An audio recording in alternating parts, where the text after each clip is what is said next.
আমাৰ 40টা সমষ্টিত beneficiary programme চলি আছে আৰু সেই বেনিফিচিয়াৰী প্ৰগ্ৰামত আমি কেন্দ্ৰীয় চৰকাৰে দিয়া ফ্লেগশ্বিপ প্ৰগ্ৰামবিলাক ৰাজ্য চৰকাৰে আমাৰ বিভিন্ন সময়ত ৰাইজৰ কাৰণে আনা ফ্লেগশ্বিপ প্ৰগ্ৰামবিলাক আৰু লগতে কাউন্সিল চৰকাৰে যিখিনি প্ৰগ্ৰাম আমি যোৱা 4 বছৰত আমাৰ বিভিন্ন শ্ৰেণীৰ ৰাইজৰ কাৰণে দিয়া হৈছে এই প্ৰত্যেকটো আঁচনিৰ যিটো ইমপ্লিমেণ্টেশ্যন যিটো ৰূপায়ণ সেইটো যাতে সঠিকভাৱে হয় এই কাৰণে ৰাইজৰ লগত এই বেনিফিচিয়াৰী মিটত আমি ভাৱ বিনিময় কৰিছোঁ। আমি সকলো বিচাৰিছোঁ যে ভাৰতৰ প্ৰধানমন্ত্ৰী ডাঙৰীয়াই যেনেকৈ ভাৰতবৰ্ষখন এখন বিকশিত দেশ গঢ়াৰ কাৰণে যিখিনি আঁচনি আজি ৰাইজৰ কাৰণে আনিছে আমাৰ মহিলাসকলৰ কাৰণে হওক বা খেতিয়কৰ কাৰণে হওক এই আঁচনিবিলাক যদি সঁচাকৈ আমি 100% ৰূপায়ণ কৰিব পাৰোঁ তেতিয়াহে আমাৰ উন্নয়নটো গ্ৰাম্য অঞ্চলত এটা ভিজিবিলিটি আহিব বা ইয়াৰ বেনিফিটটো চবে পাব।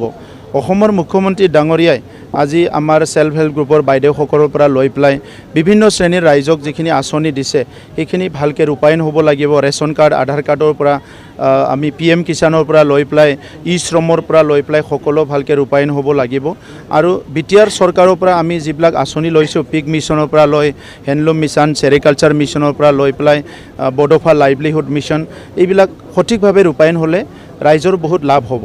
তো এই কথাখিনিকে আমি অকল ফাণ্ডটো ৰিলিজ কৰি দিলে নহ'ব, ৰাইজক এৰি দিলে নহ'ব, আমাৰ কথাটো ৰাইজক শুনাব লাগিব বা আমাৰ মিছনটো ৰাইজক ক'ব লাগিব। এইকাৰণে বেনিফিচিয়াৰী মিটটো লোৱা হৈছে আৰু আজি ওদালগুৰিত আমাৰ ৰৌতা সমষ্টিত এই বেনিফিচিয়াৰী মিট হৈছে। সকলো শ্ৰেণীৰ ৰাইজ আহিছে, মই ধন্যবাদ জনাইছোঁ আৰু আশা ৰাখিছোঁ যে সকলো যদি নিজৰ নিজৰ যিখিনি আঁচনি পাইছে এই আঁচনিবিলাক যদি সঁচাকৈ ভালকৈ ৰূপায়ণ হয় আৰু আমাৰ বিষয়াসকলে বিশেষকৈ গ্ৰাম্য উন্নয়ন যিটো বিভাগ আছে তেখেতসকলৰ বহুত বেছি দায়িত্ব আছে। এই বিষয়াসকলে যাতে ভালকৈ তত্ত্বাৱধান কৰে। এতিয়া ৰাস্তা ঘাট হৈ আছে, আমাৰ ইয়াত PWD ডিপাৰ্টমেণ্টৰ দায়িত্ব আছে, চেৰিকালচাৰ ডিপাৰ্টমেণ্টৰ দায়িত্ব আছে, পিক মিছনত আমাৰ এনিমেল হাজবেণ্ডাৰী ডিপাৰ্টমেণ্টৰ দায়িত্ব আছে। চ' সকলোৱে নিজে নিজে যদি সেই আঁচনিখিনি ৰূপায়ণ কৰে তেতিয়া আমাৰ বহুত ভাল হ'ব। এইকাৰণে এই সভাটো য'ত য'ত হৈছে বহুত ভালকৈ সফল হৈছে আৰু আমি প্ৰধানমন্ত্ৰী ডাঙৰীয়া আৰু মুখ্যমন্ত্ৰী ডাঙৰীয়াক ধন্যবাদ জনাওঁ।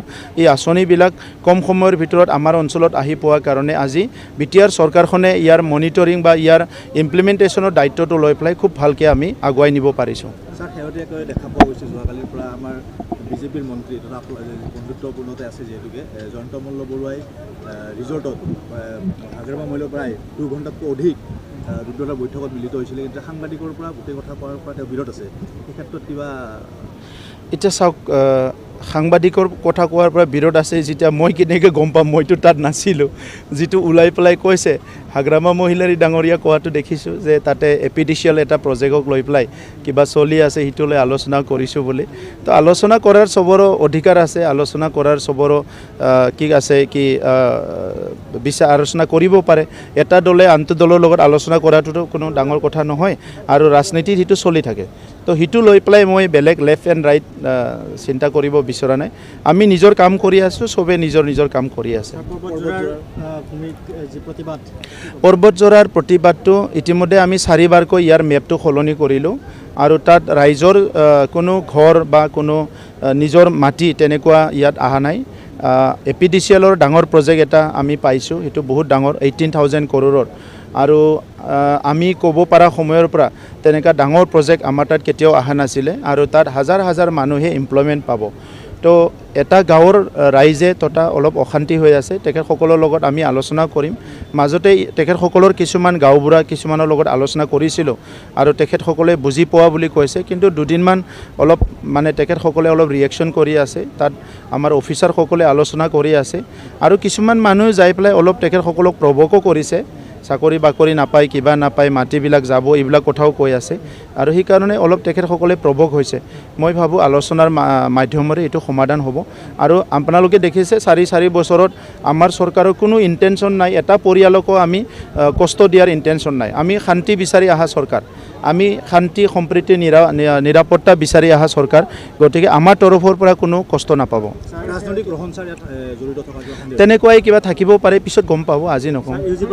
কৈছে যে 2 দিনতে সকলো স্পষ্ট কৰা কি কি কথাটো লৈ পেলাই পৰ্বতজোৰা যি ঘটনা আচ্ছা আচ্ছা এই ঘটনাটো ইমান ডাঙৰ ঘটনা নহয় গতিকে দুটা গাঁৱৰ মানুহে অলপ তাতে অলপ ৰিয়েকশ্যন কৰি আছিলে তাত কিছুমান মানুহে ইফাল সিফালৰ পৰা গৈ পেলাই আৰু অলপমান ৰাজনীতিক লাভালাভৰ কাৰণে বুলি ক'ব লাগিব অলপ ফুৱেলিং কৰি আছে যে তাত ক্ষতি যিমান হ'ব বুলি ভাবিছে ইয়াতকৈ লাভ বেছি হ'ব তো গতিকে এনেই নৰ্মেলি ডাঙৰ ইণ্ডাষ্ট্ৰীবিলাক আহিলে হয়ে আপোনালোকে বেংগলত দেখিছে ক'ৰবাত দেখিছে কিন্তু ইয়াত যিটো আছে আমি নিজে দুইবাৰ তিনিবাৰ ৰাইজৰ লগত আলোচনা কৰি মেপটো চেঞ্জ কৰিছোঁ প্ৰথম মেপটো তেখেতসকলে ক'লে এইটো অলপ বেলেগকৈ কৰ এইটো চেঞ্জ কৰিলোঁ ছেকেণ্ড বাৰ ক'লে চেঞ্জ কৰিলোঁ থাৰ্ড বাৰ ক'ল চেঞ্জ কৰিলোঁ ফ'ৰ্থ চেঞ্জ কৰা হ'ল চেঞ্জ কৰিহে এই প্ৰপ'জেলটো ৰখা হৈছে